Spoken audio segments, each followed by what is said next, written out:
Hi folks, and welcome to the Truck King YouTube channel. Today we have a battle of epic proportions. This might as well be Coke versus Pepsi or McDonald's versus Burger King. That's because we're looking at Ford versus Chevrolet, and specifically the F-150 Tremor versus the Silverado ZR2. We're gonna head off-road and find out which one is better.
Now it is time, folks, to head off-road.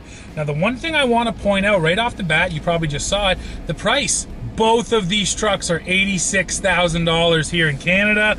So, yeah, today we are finally comparing trucks with the identical price. Now, I will shut the parking sensors off right away. In the last video, yes, I'm aware that the sensors just wouldn't shut up. So we're doing the ditch crossing right now with the Tremor, and I'm for high. I'm absolutely trying to creep my way through. I am rubbing in the front, but it's climbing, and we've run that ditch crossing quite a few times now, so we've definitely rutted it out. But you know what? It was rubbing there in the front end, and it just climbed right on through. And now here we are in the Chevy, and the first thing I'll tell you is there's not as many driving modes here in the Chevy. Ford has normal, snow, mud, and ruts. The Chevy has normal, off-road, and terrain mode. And terrain mode is basically their one-pedal drive. So I'm going to avoid that for now, and I'm just in off-road mode. For high, let's creep in here and see what happens. I also have my rear end locked up. In the Ford, when I put it into mud and ruts mode, it automatically locked. Here in the Chevy, I had to do it. I'm in the exact same spot I was with the Tremor. Let's see what happens. Nice. Yeah, I mean, it was dragging rear end and dragging some nose there, but both of the trucks were able to drag themselves through. No questions asked. I thought maybe the Torsen front differential in the Ford would make a difference, but on that one, it didn't. I just mentioned the front Torsen limited slip differential here in the Ford. Now, of course, I think the front locker is a better solution than a limited slip, but the beauty of the limited slip is I don't have to touch anything. It will do all of its work on its own without any special instructions or modes needed. So I'm in for high, rear end is locked. And actually, before I continue, I'm gonna unlock my rear end. Yeah, unlocked. I wanna feel the Torsen. So rear is unlocked now. And I'm about to start spinning right about here.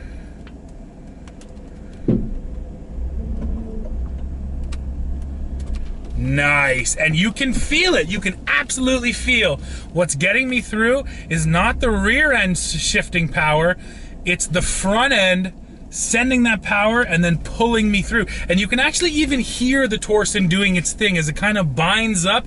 It makes a bit of a grinding noise, and you can hear it working. So, like I said, I think that the front locker is a bit of a better solution in terms of hardcore off-road situations, but for just everyday driving, the Torsen is nice because you never have to worry about it. And let's go jump into Chev now and see how it does. Okay, identical setup here in the Chevy.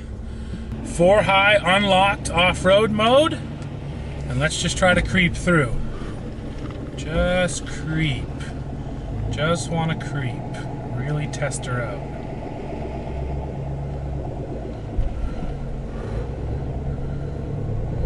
Uh-oh, see, in the ZR2, in the ZR2, it was traction control. I started spinning. Will it spin again on me? Nice, just enough. So yeah, it started spinning. You could see it spun for quite a bit longer than the Ford did, and that's because what was happening was traction control was breaking the wheel that was spinning to send the power over. So yeah, the Chevy took longer to respond. Now, if the ZR2 had have been fully locked up before I went in there, it would have just walked right through. But again, I think that's a fair point in the Ford's favor, is that torsion is always ready to work and you don't have to turn anything on or off. And actually, my front differential here in the Chev, I can't lock it unless I'm in 4 low. So that's another big advantage. Over in the Ford in 4 high, that torsion is always working for me up front, whereas here in the Chevy, I have to be in 4 low and able to be able to access both my lockers. Hey you, yes you watching this Truck King video. Do you like power sports? Things like ATVs, side-by-sides, personal watercraft, or snowmobiles? Well, how about RVs? Well, then you're in luck, because we just started a brand new channel called TK Power Sports and RVs. From now on, all of that content is going to live on the new channel, and all of the amazing truck content will stay right here. So go below right now into the description, find the link to the new channel, and hit subscribe today. Okay, everybody, we're out of the meadow. Now it's time to tackle the hydro line and some water. And it has been raining quite a bit, so there is some water up here. Oh, and some big rocks. Nice. And wow, the suspension on the ZR2, man, it really does show itself right away. You start knocking into those big rocks and big ruts, and it just keeps you nice and smooth. Now into the deep stuff. I've got her in 4 low. I've got nothing locked up. And you know what? I'm gonna run it in just off-road mode. Here we go. Now, we have had a ZR2 up here before, but it's always a little bit different every time you get out here. And here we go. Oh man, this thing sounds so good down in 4 low. And oh, cool, so I actually have an off-road readout, which tells me which wheels are slipping here. That was pretty neat. And now I come up our little rock crawl here. I stay a little bit driver's side, a little bit driver's side. Nicely done, Chevrolet. It just ate that up like it was no big deal. These tires, the Goodyear Territories, great set of all-terrain tires. Really have found 0 faults with them so far. They've managed to do everything well. We're turned around now, and as we come back down the hill, it is worth mentioning Chevrolet has hill descent control, and they also have terrain mode, which is like their 1-pedal drive, but they actually don't have an off-road cruise control. Ford has trail control. Chevy hasn't done that. There is no flat ground system that's actually going to drive the vehicle for you. Could they have done it? I'm sure they could have. Why haven't they done it? I don't know if this is true, but I hope it's a philosophy difference. Maybe Chevrolet just doesn't believe in having one of these types of off-roading systems. Me personally, I say this a lot. The systems are excellent these days. They really are amazing, and they can do things I can't do, like break an individual wheel. However, if I'm just out here for fun, I don't want to use them because they're not that fun. They take the fun out of it.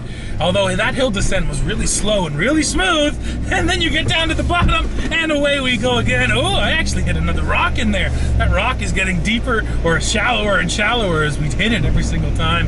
Now coming through the pit, she feels good. Sounds amazing, man. You cannot beat this Borla exhaust and 6.2 liter V8. It is a really solid match. So, feeling good about the Chevy. Let's go get the Ford. Let's see how it does. And back in the Tremor. Now it's time for the hydro line. So the first thing you notice is you jump in and it asks you, hey, do you want to go back into mud and ruts or back into the mode you were just in? I think that's a smart feature. Now, I'm actually in 4 low right now with nothing locked up, just like I was in the Chev. And man, the power is right there too. Power is not an issue. I'll tell you what though, the V8 sounds glorious in 4 low, and this EcoBoost kind of just sounds like nothing. So no doubt that the V8 sounds better.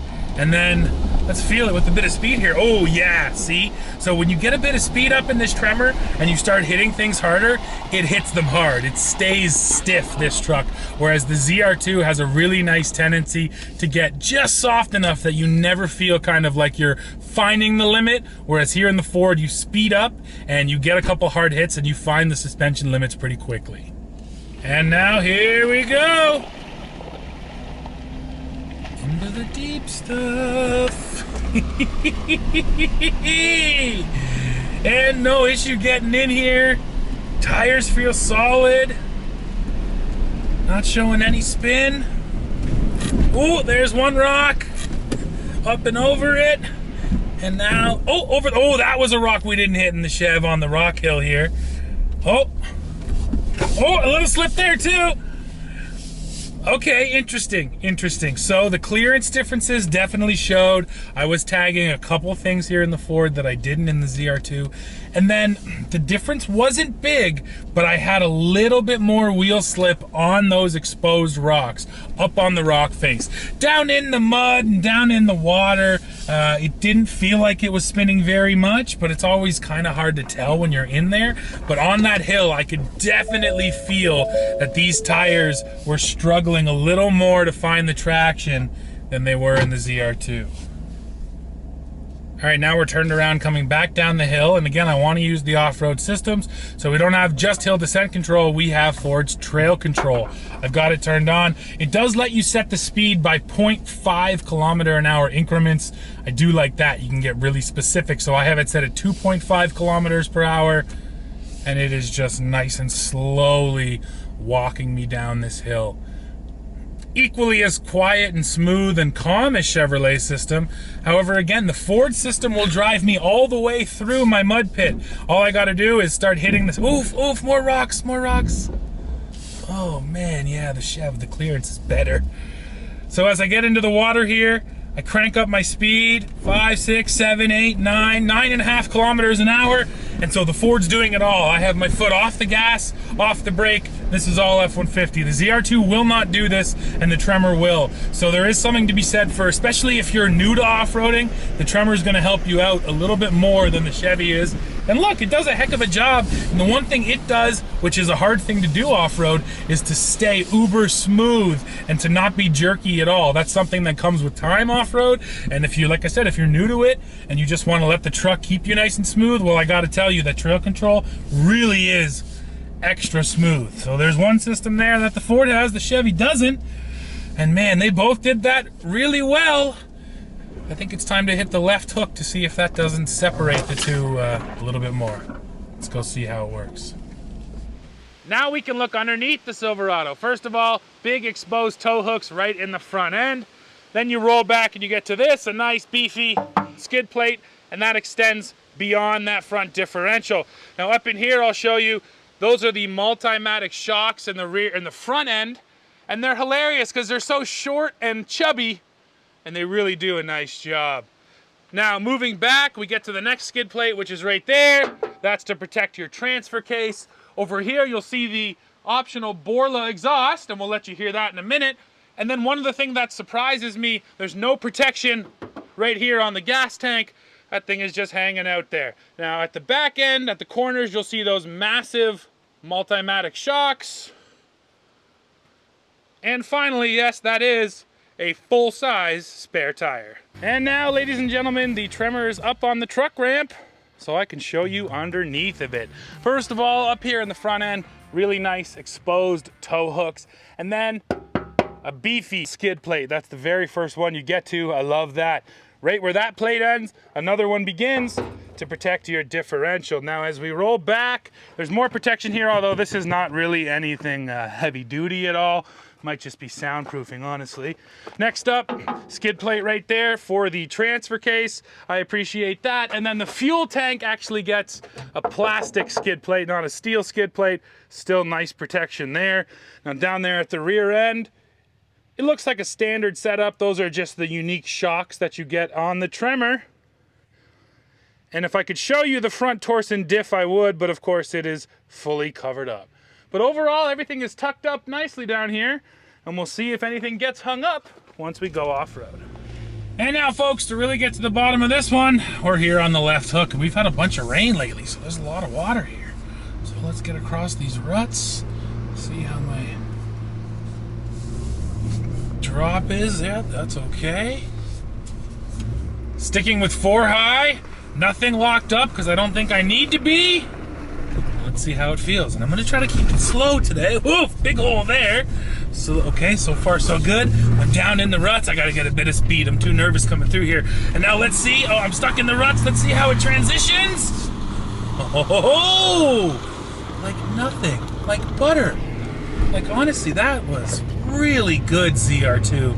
And now I'm gonna try to just creep up this hill.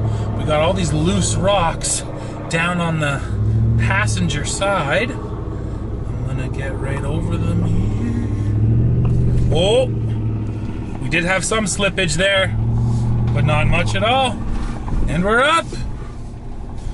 Man, this ZR2 is good. It really is good. The tires are there, the grip is there when you need it. I wasn't trying to use too much momentum there, and mostly that was just tires sucking me through. Power feels good. That was in 4 high, so I had to dig into it a little bit more, of course, than in 4 low. But yeah, I can't find anything to complain about, that's for sure. Everything here in this Chev just feels right out here in the forest.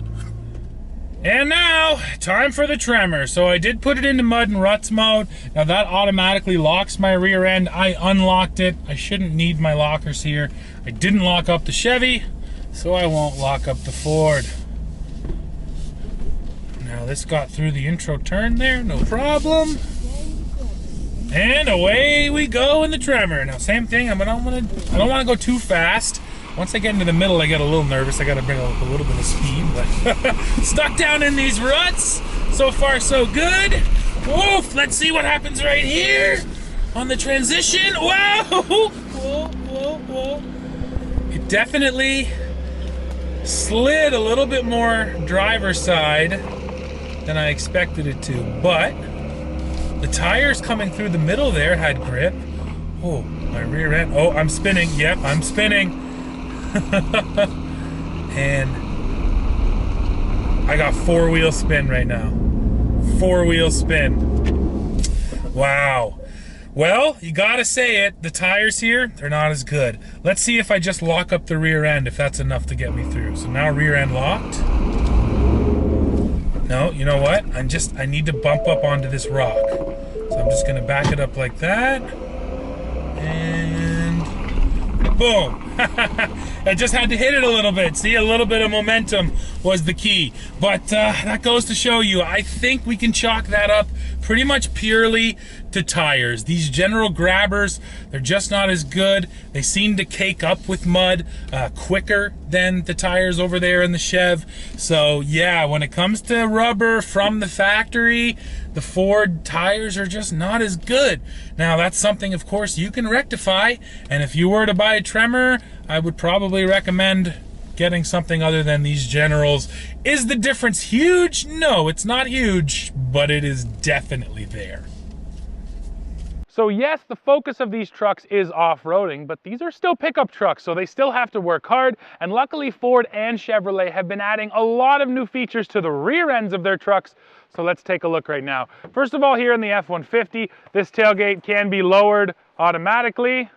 Let me try that again. There it is. You can do that from a button in the cab and from a button on your key fob. Now next up, and this is nothing new, Ford still has what is probably the best step in the industry, I think, just because it comes down nice and low and you get the handle that's right there, easy to get to. So climbing in and out of this bed really is that simple.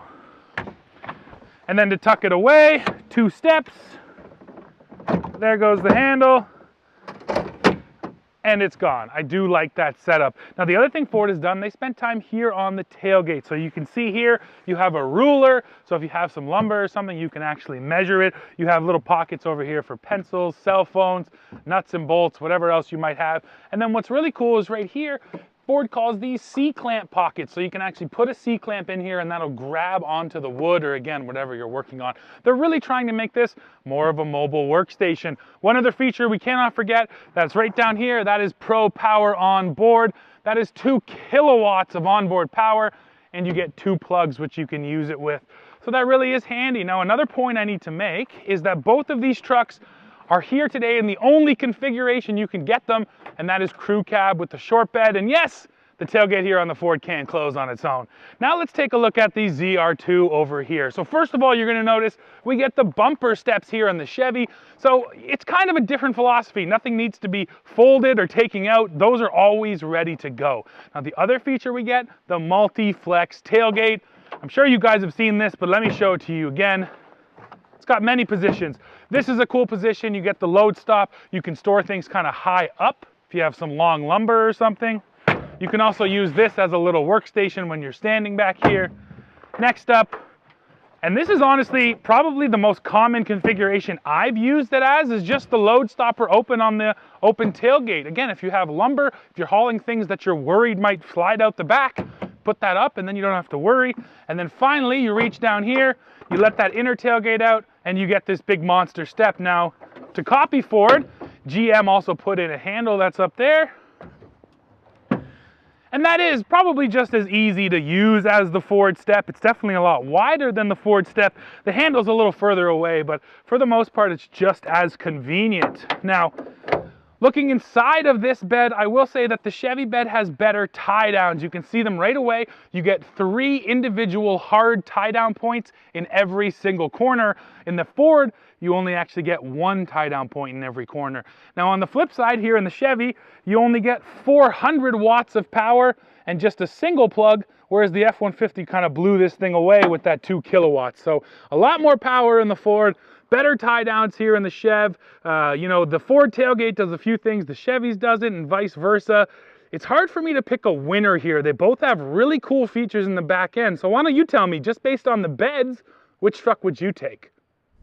Well, folks, we are off the trails now, and a lot of the times when we do these off-road comparisons, that's all we look at is just how the vehicles perform off-road, and we forget about everything else. Today we're doing it a little bit differently, and I want to say it's mostly because these two are so close off-road. I think you probably saw it from behind the lens, Dad. The Chevy did things just a little bit easier. It cleared a couple rocks that the Ford hit, and then the tires just straight up had better traction. But the Ford still did everything that the Chevy did. So with all of that in mind, we wanted to come out here and go for a drive on road and talk a little bit more about what the trucks are like to live with every day and what they're like to tow with, because we have towed with both of these trucks.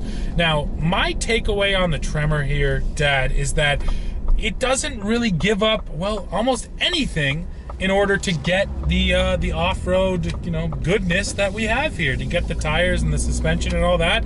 You still have 10,900 pounds of towing, 1,400 pounds of payload. Yeah, I don't see the downside going for the Tremor package. You want me to say something? Yeah, I was hoping you had a point. You're right. This feels like pretty much any F-150 out there.